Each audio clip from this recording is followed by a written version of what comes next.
நீங்கள் நம்ம சேனலுக்கு விளம்பரம் கொடுக்க விருப்பப்பட்டீங்கன்னா 9449359224 இந்த நம்பருக்கு காண்டாக்ட் பண்ணுங்கள்.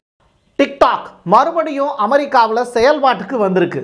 ட்ரம்ப் இது தொடர்பான அறிவிப்பு ஒன்று வெளியிட்டிருக்கார். ஆனால் அதில் சில கண்டிஷன்ஸ் இருக்குது. அது என்ன அப்படிங்கிறத நம்ம பார்க்கலாம். பதவியேற்கிறதுக்கு முன்னாடியே ட்ரம்ப் செய்திருக்கக்கூடிய சம்பவங்கள் அப்படிங்கிறது ஒட்டுமொத்த உலகத்தையுமே திரும்பி பார்க்க வச்சிருக்கு. பதவி ஏற்ற உடனே அவர் ஒரு 100 கையெழுத்து போட போகிறாரு முதல் நாளில். அந்த கையெழுத்துகள் என்ன அப்படிங்கிறத பற்றி இன்னைக்கு உலக நாடுகளே பேசிக்கிட்டு இருக்காங்க. அதை நம்மளும் உலக மக்களுக்கு சொல்ல வேண்டிய தேவை இருக்குது. பைடன் பாவம் ஹமாஸ் அப்படிங்கிற பேரை சொல்ல முடியாமல் திணறி போன காட்சிகள் அரங்கேறிச்சு. அது எதனால் அப்படிங்கிற ஒரு விஷயம், ட்ரம்ப்பு காசா இஸ்ரேல் போற நிறுத்தின ஒரு காரணத்தினால சிரிச்சுக்கிட்டே அவர் ஒரு சம்பவம் பண்ணியிருக்காரு, பேசவும் செஞ்சிருக்காரு. அது என்ன அப்படிங்கிறதையும் சேர்த்து வச்சு பார்த்துடலாம். வாங்க பார்க்கலாம் உறவுகளே. ட்ரம்பினுடைய இனாகுரேஷன் அந்த டேட்டு ரொம்ப முக்கியத்துவம் வாய்ந்தது. ஜனவரி மாதம் 20ஆம் தேதி இன்று உலகத்திற்கான விடிவெள்ளியாக இருக்க போகிறாரா ட்ரம்ப், இல்லை ஒட்டுமொத்த உலக நாடுகளுக்கு ஆப்படிக்கக்கூடிய சம்பவங்களை செய்ய போறாரா? டீட்டெயில்டாக பேசிடலாம். இது பிரசாத் சிக்னேச்சர். ஆண்களின் முழு சக்தி, இல்லற வாழ்வின் புத்துணர்ச்சி, 85 வருட அனுபவம் கொண்டு பாரம்பரிய முறைப்படி தயாரிக்கப்பட்ட இந்த மூலிகை பொடி உங்கள் வாழ்வில் மாற்றத்தை ஏற்படுத்தலாம். நரம்பு பலவீனம், நாள்பட்ட சுகர் போன்ற பிரச்சனைகளால் ஆண்களுக்கு ஏற்படும் பலவீனங்களுக்கு பிரத்யேகமாக தயாரிக்கப்பட்டது.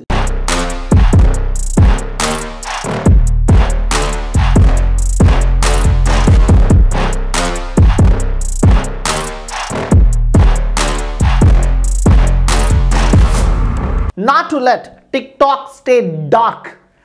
அது ஒன்றும் இருட்டறைக்குள்ளெல்லாம் போய் ஒளியலப்பா, நான் அதை மீட்டு கொண்டு வருவேன் அப்படிங்கிற ஸ்டேட்மெண்ட்டை ட்ரம்ப் சொல்லியிருக்காரு.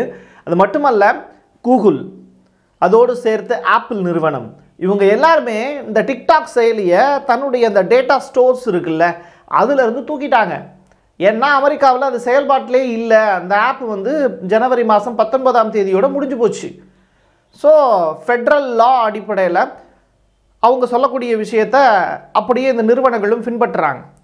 பட் ட்ரம்ப் மறுபடியும் அதுக்கு புத்துயிர்ப்பு கொடுக்குறார். டிக்டாக்கோட சிஇஓ ஷூ அப்படிங்கிறவர் முழுக்க முழுக்க சீனாவின் பக்கம் தன்னை இணைத்து கொண்டிருக்கிறார். அதனால தான் அமெரிக்காவில் அதை பேன் பண்ணாங்க அப்படிங்கிற செய்தி உள்ளா வந்துச்சு. இது சம்பந்தமாக கோர்ட்டில் கேஸ்லாம் போச்சு. அமெரிக்க நீதிமன்றம் இது தொடர்பான வழக்குகளை நடத்தினது. இப்படி இது கடந்து வந்த பாதை அப்படிங்கிறது ரொம்ப பெரிய அளவில் இருக்குது. அது மட்டும் கிடையாது, தொழில் முனைவோர்கள் அதிகமான அளவில் கிட்டத்தட்ட 70 லட்சம் தொழில் முனைவோர்களுக்கு வாழ்வளித்தது இந்த டிக்டாக். அதுவும் இப்போ நம்மள மாதிரியான வியூவர்ஸ் அப்படிங்கிறவங்க ஒரு பக்கம், அதை கிரியேட் பண்ணுறவங்க இன்னொரு பக்கம், அப்படி 70 லட்சம் பேர் அமெரிக்காவில் இந்த டிக்டாக் தொழிலை நம்பியே இருக்காங்க. இப்போ நம்ம எப்படி யூடியூப்பை நம்பி வியாபாரம் பண்ணுறோமோ அதே மாதிரி அங்கே மக்கள் டிக்டாக்கை நம்பி இருக்காங்க. 2018 இந்தியாவிலும் இதே நிலைமை தான் இருந்தது. பட் டிக்டாக் செயலியை இந்தியா பேன் பண்ணிட்டாங்க. அமெரிக்கா சில காரணங்களை அதுக்கு முன்வைக்கிறாங்க. இப்போது 170 மில்லியன் மக்களுடைய பயன்பாட்டில் இருக்கக்கூடிய இந்த டிக்டாக்கை 2017 இருந்து அமெரிக்காவில் அமலில் இருக்குது. சரி, இப்போது இவங்க சீனாவோட இவங்க டைப்பில் இருக்காங்க அப்படிங்கிற ஒரு காரணத்தினால தான் கூகுள் நிறுவனமும் ஆப்பிள் நிறுவனமும் தன்னுடைய டிஜிட்டல் ஸ்டோர்ஸ்லேருந்து அவங்கள தூக்கிட்டாங்க அமெரிக்கா சொன்ன அடிப்படையில். இப்போ ட்ரம்ப் மறுபடியும் அதை என்ன பண்ணுறாரு, புத்துயிர்ப்பு கொடுக்குறாரு.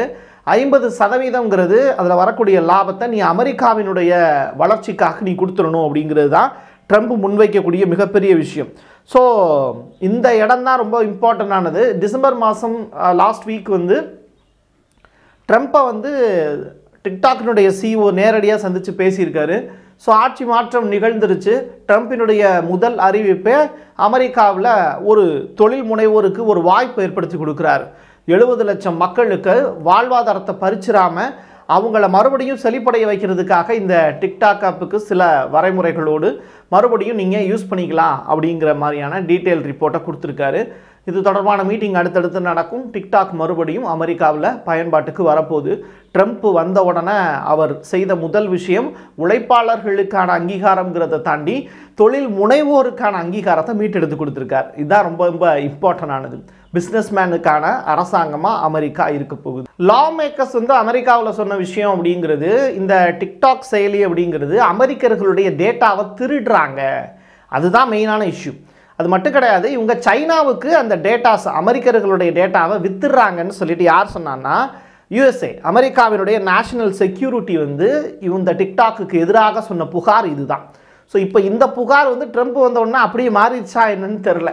ஸோ வியாபாரம் தான் இங்கே பெருசே தவிர அமெரிக்கர்களுடைய டேட்டா வந்து அந்த இடத்துல முக்கியம் இல்லை அப்படிங்கிறது இந்த இடத்துல மறுபடியும் ட்ரம்ப் வந்து சொன்னதாக நம்ம புரிஞ்சுக்கலாமா அப்படின்னு கேட்டால் சொல்லாமல் நம்மளா புரிஞ்சுக்க வேண்டியதான். வாஷிங்டன் டிசி கேபிட்டல் 1 அந்த இடத்துல வந்து ஒரு பெரிய ஃபங்க்ஷன் ஒன்று நடந்தது. அதே நேரத்தில் ட்ரம்பினுடைய கோல்ஃப் கிரவுண்ட் இருக்குல்ல அந்த இடத்துலையும் ஒரு ஃபங்க்ஷன் நடந்தது. ட்ரம்பினுடைய இனாக்ரேஷன் ஜனவரி மாதம் 20ஆம் தேதி நம்மளுடைய டயத்தை பொறுத்தளவில் இரவு 10:30 மணி. அப்போ தான் வந்து இந்த இனாக்ரேஷன் ஸ்டார்ட் ஆக போகுது. அதுக்கு முன்னாடியே 2 பார்ட்டி வச்சார். அதில் ஒன்றில் வந்து தொழிலதிபர்கள் எல்லாரும் வந்து கலந்துக்கிட்டாங்க. ஈவன் வந்து நம்முடைய அம்பானியும் வந்து நேரடியாக போய் இங்கே கலந்துக்கிட்ட காட்சிகள்லாம் அரங்கேறிச்சு. இந்தியா சைடில் இருந்து நிறையா தொழிலதிபர்கள் பங்கேற்றுக்கிட்டாங்க. ஏன்னா அதுதான் ரொம்ப இம்பார்ட்டண்டானது. ஸோ தொழிலதிபர்கள் நிறையா பேர் பங்கேற்றுக்கிட்ட அந்த நிகழ்வு நடந்தது. அதற்கு பிறகு வந்து பார்த்திங்கன்னா ஒரு பெரிய பிரம்மாண்டமான மேடை, அதில் பொதுமக்களோடு வந்து ட்ரம்ப் உரையாற்றக்கூடிய காட்சி. ட்ரம்ப் மட்டும் கிடையாது, ட்ரம்பினுடைய மகன், மருமகள், மகள் இவங்க எல்லாருமே வந்து கலந்துக்கிட்டாங்க. அது மட்டும் இல்லை, ட்ரம்பினுடைய பேரன் பேத்திலாம் வந்து உறுதிமொழி எடுத்துக்கொண்ட நிகழ்வுகள்லாம் அரங்கேறிச்சு. அது ரொம்ப இன்ட்ரெஸ்டிங்கான ஒரு சாப்டராக பார்க்கப்பட்டுச்சு. ட்ரம்ப் வந்து அந்த இடத்துல வந்து கிட்டத்தட்ட ஒரு 1.25 மணி நேரம் பேசியிருக்கார். 1.25 மணி நேரம் பேசியிருக்கார்.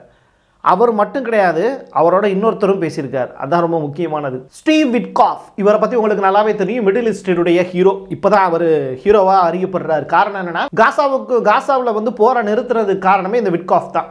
இவர் வந்து ட்ரம்பினுடைய குழுவில் ஒன் ஆஃப் த மெம்பர். இவரை பற்றி நான் பல தடவை உங்கள்கிட்ட சொல்லியிருக்கேன். அப்படிப்பட்டவர் ஸ்டேஜில் வந்து பேசுகிறாரு. 3 ஹோஸ்டேஜை வந்து விடுதலை பண்ணிட்டாங்க பாருங்கள், ட்ரம்ப் சாதித்து விட்டார் அப்படின்னு சொல்லிட்டு அந்த ஸ்டேஜில் வந்து அவர் பேசுகிறாரு. அவருக்கு பெரிய அளவிலான கிளாப் கிடைக்குது. ஸோ சக்ஸஸ்ஃபுல்லான ஒரு விஷயத்தை மிடில் ஈஸ்டில் இவர் வந்து செஞ்சுருக்காரு. ட்ரம்பினுடைய அமைச்சரவையில் இருந்துக்கிட்டு அப்படிங்கிற ஒரு விஷயம் இவருக்கு பேரும் புகழும் இப்போ குவிஞ்சுக்கிட்டு இருக்கு. ஈவன் லெபனானில் வந்து ஒரு போர் நிறுத்தம் செய்கிறதுக்கு வந்து ரொம்ப பெரிய அளவில் முயற்சி பண்ணாங்க. ஆனால் அதுக்கு இடப்பட்ட கேப்பில் சிரியா மூலியமாக வந்து ஒரு பெரிய டார்கெட்டை அச்சீவ் பண்ணி டேரெக்டாக வந்து ஹமாஸை வந்து போர் நிறுத்தம் செய்கிறதுக்கு வலியுறுத்தினதில் இந்த விட்காஃபினுடைய பங்கு ரொம்ப பெரிய அளவில் இருக்குங்கிறாங்க. 70 பாலஸ்தீனில் 90 பாலஸ்தீன்கள் பஸ்ஸில் வந்து இறங்கியிருக்காங்க. அது மட்டும் கிடையாது, 3 ஹோஸ்டேஜ் வந்து ரிலீஸ் பண்ணக்கூடிய காட்சிகள், அங்கே ஹமாஸ் வந்து கிஃப்ட் கொடுத்து அனுப்பக்கூடிய காட்சிகள், இது எல்லாத்தையுமே வந்து விட்காஃப் வந்து ப்ரூஃபாக எடுத்து காமிக்கக்கூடிய நிகழ்வுகள் அரங்கேறிச்சு அந்த மேடையில். அதுக்கு ரொம்ப பெரிய அளவில் அமெரிக்கர்கள் கரகோஷத்தை எழுப்பினாங்க. ஸ்டீஃபன் மில்லர் இதே மேடையில் இன்னொருத்தரும் பேசியிருந்தார். அந்த மேடையில் வந்து ட்ரம்பினுடைய ஹோம்லேண்ட் செக்யூரிட்டி அட்வைசர் இந்த ஸ்டீஃபன் மில்லர் அப்படிங்கிறவர் பேசியிருந்த விஷயம், அமெரிக்காவில் சட்டவிரோத குடியேற்றம் அப்படிங்கிறது ட்ரம்பினுடைய பீரியடில் நிச்சயமாக இருக்காது. ஸோ இனிமேல் வந்து மெக்சிகோவில் இருந்தோ வெவ்வேறு கண்ட்ரீஸில் இருந்தோ ஈவன் கனடாவிலேருந்து வரக்கூடியவங்களை கூட நாங்கள் அங்கீகரிக்க மாட்டோம். இதில் ரொம்ப ரொம்ப கிரேட்டு அமெரிக்கா அப்படிங்கிறதுல நாங்கள் உறுதியாக இருக்கோம். அமெரிக்கா அப்படிங்கிறது அமெரிக்கர்களுக்கே அப்படிங்கிறதுல எங்களுடைய நிலைப்பாடு ரொம்ப தெளிவாக இருக்குது. ஸோ அமெரிக்கர்களுடைய வளர்ச்சி அப்படிங்கிறது அமெரிக்காவுக்கு சொந்தமானது. அதே நேரத்தில் அவங்களுடைய உழைப்பு எல்லாமே, அவங்களுக்கான டேக்ஸ் எல்லாமே அது அவங்களுடைய வளர்ச்சிக்காக பயன்படுத்தப்படணும் அப்படிங்கிற ஒரு விஷயத்தையும் ஒரு மையப்படுத்தி பேசியிருந்தார். ரொம்ப இன்ட்ரெஸ்டிங்காக இருந்தது இந்த ஈவெண்ட் எல்லாமே. ட்ரம்பினுடைய நேஷனல் கோல்ஃப் கிரவுண்டில் அந்த நிகழ்ச்சி நடந்தது, ஒரு நிகழ்ச்சி. அதோடு சேர்த்து வந்து பார்த்திங்கன்னா பைடன் தன்னுடைய கடைசி ஃபேர்வெல்லில் கூட சில விஷயங்களை வந்து அப்படியே விட்டு போயிட்டார். ஆனால் மறுபடியும் வந்து இந்த ஹோஸ்டேஜ் ரிலீஸின் போது அவர் ஒரு ஸ்டேட்மெண்ட்டை ட்ரம்ப் வந்து அந்த இடத்துல பேசுகிறதுக்கு முன்னாடியே இந்த சொல்லியிருந்தால இந்த நிகழ்வு நடந்துக்கிட்டு இருக்கிறதுக்கு பேரலாக பைடன் வந்து ஒரு ப்ரெஸ் கான்ஃபரன்ஸ் மாதிரி அட்டன் பண்ணார். அதில் ஹோஸ்டேஜ் ரிலீஸில் வந்து என்னுடைய பங்கு தான் ரொம்ப முக்கியத்துவம் வாய்ந்தது அப்படின்னு பைடன் வந்து சொல்லியிருக்கக்கூடிய காட்சிகள் அரங்கேறிச்சு. அப்போ அவரோட அஃபீஷியல்ஸ் யாருமே பெருசாக இல்லை, அவர் மட்டும் தான் தனியாக ஹேண்டில் பண்ணார் ப்ரெஸ்ஸை. அப்போ வந்து பார்த்திங்கன்னா அவர் பேசும்போது ஹமாஸ் அப்படிங்கிற பேரை வந்து அவருக்கு மறந்துடுச்சு. ஈவன் வந்து ஹமாஸோட பேரையே அவருக்கு சொல்ல முடியல அவரால். அந்த அளவுக்கு வந்து பார்த்திங்கன்னா அவர் வந்து நினைவுத்திறன் வந்து குறைபாடு அப்படிங்கிற ஒரு விஷயத்தில் தெளிவாக இருக்கார். தெளிவாக எந்த இடத்துல இருக்கார் அப்படின்னா ஐஸ்கிரீம் வேணும் அப்படிங்கிறதுல தெளிவாக இருக்கார். ஆனால் அதே நேரத்தில் வந்து தான் ஒரு பெரிய ஒரு நாட்டினுடைய பிரசிடெண்ட்டுங்கிறதையே மறந்துட்டார். என்ன பண்ணுறது, வயசாகிடுச்சு. ஸோ ரிட்டையர்ட் ஆக வேண்டிய ஸ்டேஜில் வந்து அவருக்கு ஒரு பொசிஷன் கொடுத்து உட்கார வச்சுருக்காங்க. இப்போ வீட்டுக்கும் அனுப்பிச்சி விட்டாங்க. ட்ரம்ப் சொல்லியிருக்கக்கூடிய மிக முக்கியமான ஸ்டேட்மெண்ட் அப்படிங்கிறது, பைடன் ஆட்சி காலத்தில் நடந்த முட்டாள்தனமான நிகழ்வுகள் அனைத்தையுமே என்னுடைய கையெழுத்தின் வாயிலாக, சிக்னேச்சர் வாயிலாக மாற்றி காட்டுவேன் அப்படிங்கிற ஸ்டேட்மெண்ட்டை பதிவு செஞ்சுருக்கேன். ரோட்டண்டா அப்படிங்கிற அந்த இடத்துல தான் ட்ரம்ப்புக்கான இனாக்ரேஷன் அப்படிங்கிறது நடக்க போகுது. ஸோ இதில் வந்து லிமூசின் அப்படிங்கிற கார், அந்த காரில் தான் வந்து ஒவ்வொரு முறையும் வந்து ட்ரம்ப்பும் சரி அமெரிக்க பிரசிடெண்ட்டாக யாரெல்லாம் தேர்ந்தெடுக்கப்படுறாங்களோ அந்த காரில் தான் பாரம்பரிய முறைப்படி கூட்டு போவாங்களாம். அந்த வகையில் வந்து பராக் ஒபாமா வந்து ட்ரம்ப்புக்கு வந்து அந்த போஸ்டிங்கை கொடுக்கும்போது அதே இதில் தான் நடந்தது. அதற்கு பிறகு வந்து பைடனுக்கு வந்து ஆட்சி மாற்றம் நடந்தப்போ அதே காரில் சேர்ந்து வந்து பைடனும் ட்ரம்ப்பும் வரல. பட் இப்போ வந்து ட்ரம்ப் வந்து என்ன சொல்லியிருக்காரு, பைடனுக்கு அழைப்பு கொடுத்துருக்காரு, வாங்க சேர்ந்து போகலாம் அப்படின்னு. ஸோ வாஷிங்டன் டிசியில் இருந்து அந்த டைரெக்டாக ரோட்டுண்டா அப்படிங்கிற அந்த இடத்துக்கு வந்து நேரடியாக ஃபங்க்ஷன் நடக்கக்கூடிய இடத்துக்கு 2 பேரும் வருவாங்க அப்படிங்கன்னு எதிர்பார்க்கப்படுது. ஸோ 2 அதிபர்களும், அதிபராக இருந்தவர் அதிபராக போகிறவர் 2 பேரும் ஒரே காரில் வரக்கூடிய பாரம்பரிய நிகழ்வுகள் இந்த முறை நடைபெறுமா அப்படிங்கிற கேள்வி இருக்குது. அது பார்ப்போம், பொறுத்திருந்து தான் பார்க்கணும். இன்றைக்கி நைட்டு 10:30 மணிக்கு அதற்கான டீட்டெயில் ரிப்போர்ட் கிடச்சிரும். சரி, ட்ரம்ப்போட இந்த மேடையில் யார் யாரெல்லாம் இருக்க போகிறா, அந்த மேடையில் இனாக்ரேஷன் ஃபங்க்ஷனில் யார் இருக்க போகிறா அப்படின்னா, ஒன்று எலான் மஸ்க், அவர் ஜீனியஸ் அப்படின்னு சொல்கிறாரு ட்ரம்ப்பு. ட்ரம்பினுடைய மகன்கள்லாம் வந்து வந்திருந்தாங்க அந்த ஃபங்க்ஷனுக்கு, நிகழ்வில் ரொம்ப அழகாக இருந்தது. இனாக்ரேஷன் ஃபங்க்ஷனுக்கு யாரெல்லாம் வரப்போகிறா அப்படின்னா, வெவ்வேறு நாட்டினுடைய தலைவர்கள்லாம் பெரிய அளவில் வரல, பட் நெருங்கிய உறவினர்கள்னு அமெரிக்காவுக்கு இருப்பாங்கல்ல, அதில் ஒன்று அர்ஜென்டினா, இன்னொன்று இட்டாலி, இன்னொன்று ஈக்வடார், அதுக்கப்புறம் பராகுவே. இந்த நாட்டினுடைய மிக தலைவர்கள் வந்து வர்றாங்க அப்படிங்கிற செய்தி. மீதி நாடுகளுடைய ஃபாரின் மினிஸ்டர்ஸ்லாம் வர்றாங்க அப்படிங்கிறது ஏற்கனவே நம்ம சொல்லியிருந்தது தான்.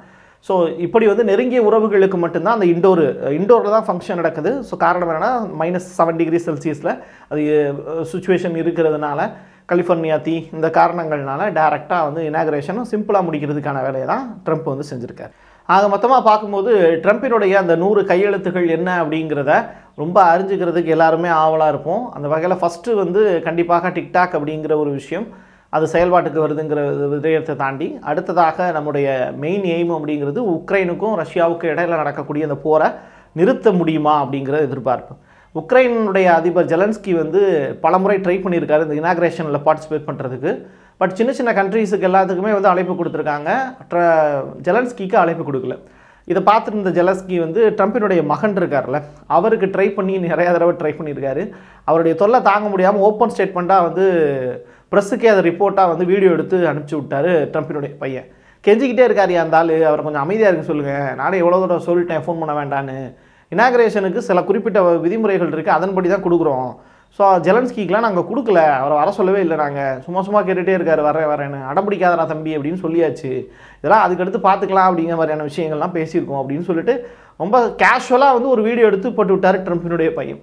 அப்போது இவங்க அதை எப்படி ஹேண்டில் பண்ணுவாங்க இன்னொரு நாட்டை அப்படிங்கிறத நீங்கள் எளிமையாக புரிஞ்சுக்கலாம். உக்ரைனுடைய அதிபரை எப்படி ஹேண்டில் பண்ணியிருக்காங்க, அந்த ட்ரம்பினுடைய பையன் வந்து எப்படி வீடியோவாக எடுத்து போட்டிருக்காரு அப்படிங்கிறத நீங்கள் ட்ரூத் சோஷியல் மீடியாவில் உட்காந்து பார்த்துட்டு இருந்தீங்க அப்படின்னா, அவங்க எவ்வளோ அசால்ட்டாக அதை ஹேண்டில் பண்ணுறாங்க அப்படிங்கிறது புரிஞ்சுக்க முடியும். ஸோ உக்ரைனுடைய அதிபர் மட்டும் கிடையாது, உலக நாட்டினுடைய தலைவர்களையும் ட்ரம்ப் அப்படி தான் ஹேண்டில் பண்ணுவார் போல், அப்படி தான் பார்க்கும்போது தெரியுது. என் கையெழுத்து என் மக்களுக்கான உறவுகளை மீண்டும் ஒரு பதிவில் சந்திக்கலாம். நன்றி, வணக்கம். நீங்கள் நம்ம சேனலுக்கு விளம்பரம் கொடுக்க விருப்பப்பட்டீங்கன்னா 9444335924 இந்த நம்பருக்கு கான்டாக்ட் பண்ணுங்க.